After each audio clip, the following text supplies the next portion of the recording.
በዛሬው የመለኛ ቪዲዮ አበሻዊ ጣዕም ያለው ሩዝ በስጋ እንዴት እንደምታዘጋጁ አሳያችኋለሁ። የዛሬውን ሩዝ ለማዘጋጀት ምንም አይነት ማሽን ሳትጠቀሙ ቤት ውስጥ ባላችሁ ብረት ድስት ስጋውን እንዴት ለስለስ አድርጋችሁ ማብሰል እንዳለባችሁና ሩዙንም እንዴት ማብሰል እንዳለባችሁ አሳያችኋለሁ። አብራችሁ የምታቀርቡትንም ቅቅል እንመለከታለን። የዛሬውን ሩዝ በስጋ ለማዘጋጀት የፍየል ስጋ እንጠቀማለን። እናንተ ከፈለጋችሁ የበግን መጠቀም ትችላላችሁ። ይህን የፍየል ስጋ ከሱፐርማርኬት ስለገዛሁትና ትኩስነቱን ስላልተማመንኩበት አንዴ በንጹህ ውሃ ለቅለቅ አድርጌዋለሁ። እናንተም ከሱፐርማርኬት የገዛችሁት ከሆነ እንዲሁም ያደረ ስጋ ከሆነ ደም ካለው ደሙ እስኪለቅ ድረስ በንጹህ ውሃ እየቀያየራችሁ ማጠብ እንዳዘነጉ። እኔ የፍየልና የበግ ስጋን የምመርጥበት ምክንያት ከበሬ ስጋ አንጻር ቶሎ ስለሚበስልና ለስለስ ያለ ስለሆነ ነው። ነገር ግን እናንተ የበሬ ስጋና አጥንት የምትጠቀሙ ከሆነ ዘለግ ላለ ሰዓት ማብሰል እንዳዘነጉ። ስጋውን እኔ ውሃውን እየቀየርኩ ቢያንስ 3 ካጠብኩት በኋላ ይህንን መስሎልኛል። አሁን ደግሞ መጠቀም ያለባችሁን የአትክልት ግብአቶች ላሳያችሁ። 2 ቀይ ቃሪያ፣ 2 አረንጓዴ ቃሪያ፣ 1 የሾርባ ማንኪያ ነጭ ሽንኩርትና ዝንጅብል በደንብ ደቆ ተከትፎ እና 3 ራስ ቀይ ሽንኩርት ሽሪሚሪ ከትፋችሁ ታዘጋጃላችሁ። ነጭ ሽንኩርትና ዝንጅብሉ ለዛሬው ምግብ ወሳኝ ስለሆነ መጨመራችሁን እንዳዘነጉ። በተጨማሪ እያንዳንዱን የአትክልት ግብአት በሚገባ ማጠብም እንዳይረሳ። አሁን ሰፋ ያለ ብረት ድስት ታዘጋጁና 4 የሾርባ ማንኪያ የወይራ ዘይት ከላይ ትጨምራላችሁ። የወይራ ዘይቱ ከጋለላችሁ በኋላ ካዘጋጃችሁት 700 ግራም የፍየል ስጋ ላይ አጥንቱን አስቀድማችሁ ትጨምራላችሁ። አጥንቱ ከተጠበሰላችሁ በኋላ የተከተፈ ስጋ ካለው የተከተፈውን መጨመር ትችላላችሁ። እዚህ ጋር ስጋውን ከመጨመራችሁ በፊት ስጋውን በሚገባ በእጃችሁ መጭመቃቸውን እንዳዘነጉ። ዘይት ላይ ውሃ ስታደርጉ ዘይቱ ተፈናጥሮ እጃችሁን ሊያቃጥላችሁ ስለሚችል እያንዳንዱ ስጋ ጨምቃችሁ መጨመር ይኖርባችኋል። ምስሉ ላይ እንደምትመለከቱት የፍየል ስጋውን ከጨመራችሁ በኋላ ከድስቱ ጋር እየተጣበቀ ይመጣል። አጥንቱ ከድስቱ ጋር ሲጣበቅ እዛው ተጣብቆ ይቀራል ማለት አይደለም። እየበሰለ ሲመጣ እራሱ ይለቅላችኋል።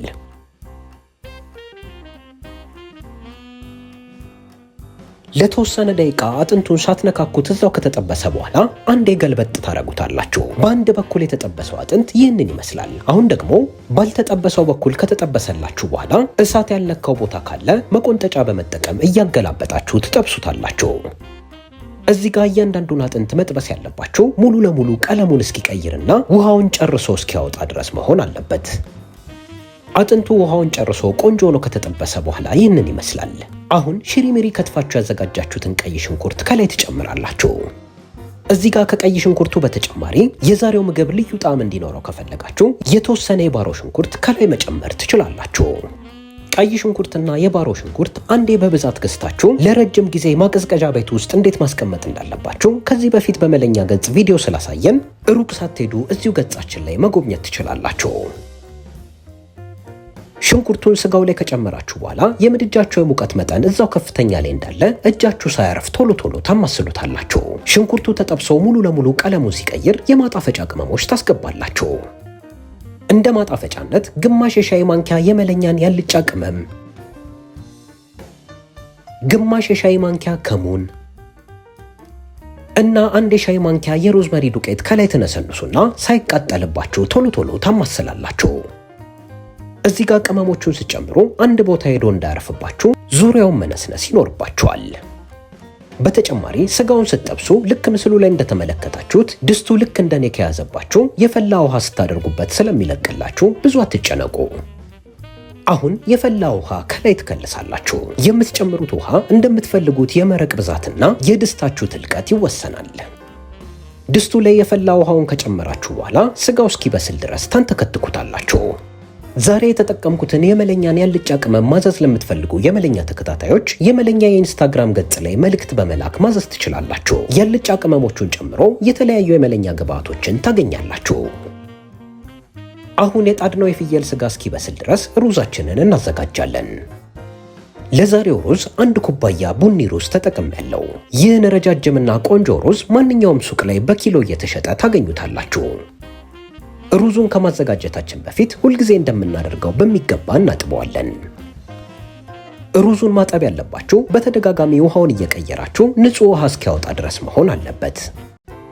እኔ ቢያንስ 5 ጊዜ ያህል ካጠብኩት በኋላ ልክ ምስሉ ላይ እንደምትመለከቱት ንጹህ ውሃ ወጥቶልኛል። ወደ ፍየል ስጋው ስንመለስ ስጋው ለተወሰኑ ደቂቃዎች ከተንተከተከ በኋላ እየከፈታችሁ ታማስሉታላችሁ። ስጋው በከፊል ሲበስል ከአጥንቱ እየሸሸላችሁ ይመጣል። እዚህ ጋር ስትቀቅሉት ውሃው ከመጠን በላይ ካነሰባችሁ ከላይ የፈላ ውሃ እየከለሳችሁ ማብዛት ትችላላችሁ።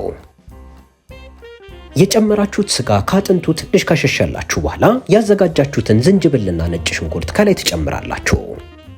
በመቀጠል ለጣዕምና ቀለሙ ትንሽ ቢጫ እንዲሆንላችሁ የተወሰነ እርድ ከላይ ትነሰንሱና በደንብ ታማስሉታላችሁ።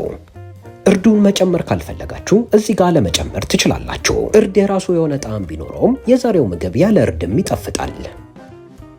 እርዱን ጨምራችሁ አማስላችሁ ለተወሰነ ደቂቃ ከድናችሁ ካንተከተካችሁት በኋላ የቀቀላችሁት ስጋ መብሰል አለመብሰሉም እንዲሁም ቅቅሉ መወፈሩን ትመለከቱና የምትፈልጉትን ያህል ጨው ከላይ ትነሰንሳላችሁ። እኔ ዝንጅብልና ነጭ ሽንኩርቱን ለመፍጨት ጨው ስለተጠቀምኩ እዚህ ጋር የጨው ምጣኔውን በተወሰነ መልኩ አሳንሼዋለሁ።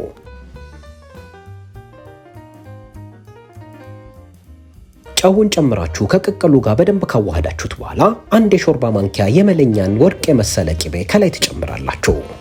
ይህን የመለኛ የተነጠረ ለጋ ቂቤ ማዘዝ ለምትፈልጉ የመለኛ ተከታታዮች የመለኛ የኢንስታግራም ገጽ ላይ መልእክት በመላክ ማዘዝ ትችላላችሁ። የተለያዩ የሽሮ አይነቶችን ሚጥሚጣ፣ የገንፎ እህል፣ የአጥሚት እህል፣ ቡላ፣ በሶ፣ የማረቆ በርበሬ፣ የማጣፈጫ ቅመሞችን በልዩ መልኩ አዘጋጅተን ለሽያጭ አቅርበናል።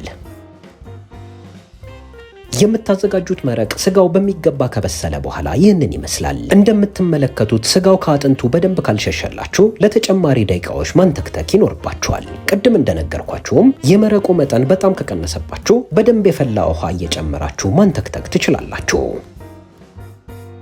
አሁን መረቃችን ዝግጁ ሆኗል። ሩዛችንን ደግሞ እናበስላለን። መጥበሻ ላይ 2 የሾርባ ማንኪያ የወይራ ዘይት ታገሉና 2 ራስ ሽሪሚሪ የተከተፈ ቀይ ሽንኩርት ትጨምራላችሁ። የምድጃችሁን የሙቀት መጠን መካከለኛ ላይ ታደርጉና ሽንኩርቱ ቆንጆ ሆኖ እስኪጠበስ ድረስ ቶሎ ቶሎ እያማሰላችሁ ትጠብሱታላችሁ። ሽንኩርቱ በከፊል ከተጠበሰላችሁ በኋላ አንድ ቀረፋ፣ አንድ በተለምዶ የቻይና ቀረፋ የሚባለውን እና አንድ ሄል ጨምራችሁ በደንብ ታማስሉታላችሁ። እነዚህን የቅመም አይነቶች ብዙውን ጊዜ የሻይ ቅመም ስታዘጋጁ መጠቀም ትችላላችሁ። ቅመሞቹን ጨምራችሁ ከሽንኩርቱ ጋር በደንብ ከቀላቀላችሁ በኋላ አጥባችሁ ያዘጋጃችሁትን ሩዝ ከላይ ትጨምሩና ለአንድ ደቂቃ ያህል እዛው ሞቅ ሞቅ ታደርጉታላችሁ። ሩዙን በተወሰነ መልኩ እዛው ምድጃው ላይ ሞቅ ሞቅ ካረጋችሁ በኋላ ካዘጋጃችሁት መረቅ ላይ 3 ኩባያ መረቅ ትጨምሩበታላችሁ። ሩዙ የመረቁን ጣዕም እንዲሁም ቃና በደንብ መጥቶ ከበሰለላችሁ በኋላ ልዩ የሆነ ጣዕም ታገኛላችሁ። ሩዙ ሳይበስልላችሁ መሃል ላይ መረቁን ከጨረሰ ካዘጋጃችሁት መረቅ ላይ የተወሰነ ጠብ ጠብ እያረጋችሁ ማስጨረስ ትችላላችሁ።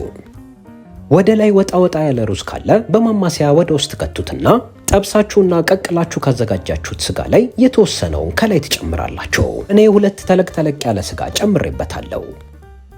ሩዙ ቆንጆ ጣዕም እንዲኖረውና ትንሽ የማቃጠል ይዘት እንዲኖረው የታጠበ 2 ቃሪያ ታደርጉና ከድናችሁ ታበስሉታላችሁ።